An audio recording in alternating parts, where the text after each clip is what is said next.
passing my resolution under the CRA to repeal the bulletin with support from Majority Leader Chuck Schumer in the Senate before it was eventually vetoed by the Biden-Harris administration.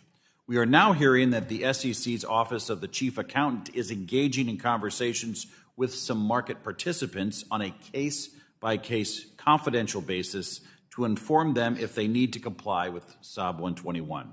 It looks like one firm even received a non-objection from the bulletin. It's incredible how big of a hole the SEC has dug itself into. Yet, despite the backtracking and the rebuke from both houses of Congress, earlier today, Chair Gensler indicated he would not rescind SOB 121 in response to a question from my friend across the aisle, Mr. Wiley Nickel. Chair Gensler, now that the Office of the Chief Accountant is picking and choosing who needs to comply with SOB 121, why wouldn't the SEC simply rescind SOB 121 entirely or issue a new guidance? Stepping back, this guidance is the 121st. It's what we've been doing for 52 years.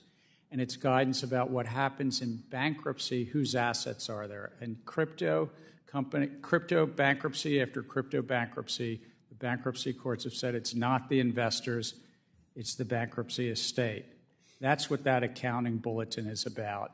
Is it a liability in bankruptcy, basically?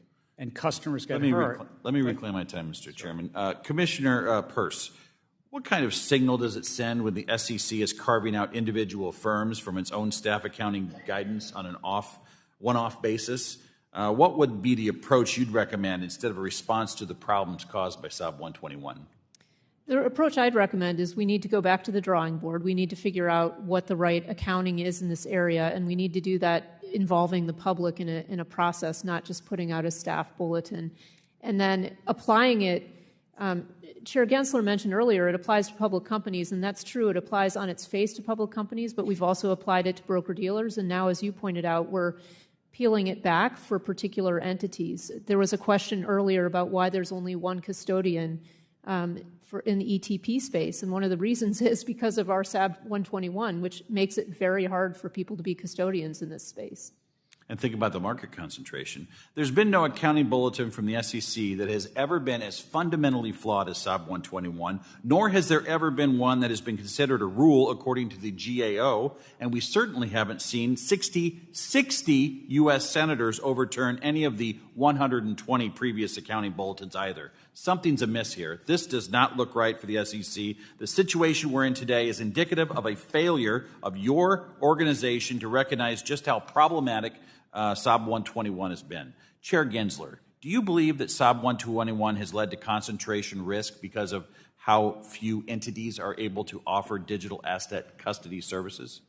I think it's actually the right accounting. Off-balance sheet accounting is also what, in part, got us into the 2008 crisis. So just remember, like, when people are trying to hide things and put them off balance sheet, it's not good. Also, you talk about hiding things, Chairman Gensler. We don't even know what deals you're cutting on SOB 121 when you give a no objection letter to a different firm. Like, if we're going to talk about hiding things, let's talk about transparency. Let's talk about how do people in this country operate under our laws when your commission is doing backroom deals with one-off companies and writing them a no objection letter. That's not transparent. That's not in the interest of the American people. You can't follow rules that you don't know about.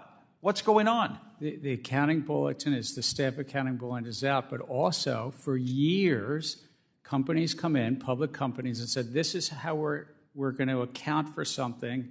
Do you object? And in this case, if it's remote from bankruptcy, if a company is going to go bankrupt and it's truly the customer's funds. I'm going to hold you there because I want to give your colleague a chance. Commissioner Peirce, I'd like to pose the same question to you. It's market concentration. Is that a risk from SOB 121? It is a risk, and the accounting raises real questions about whether this is protective of investors or not. And so that's why I think we need to go out with a real process to try to figure this out. At the end of the day, the SEC has to read the room. And the entire House of Representatives voted on this, and a majority of members of the House rebuked SOB 121, and the Senate, led by the opposing party, they passed it with 60 votes, including the majority leader. This is not a good look for the SEC. This should go away. This is bad policy. With that, I yield back.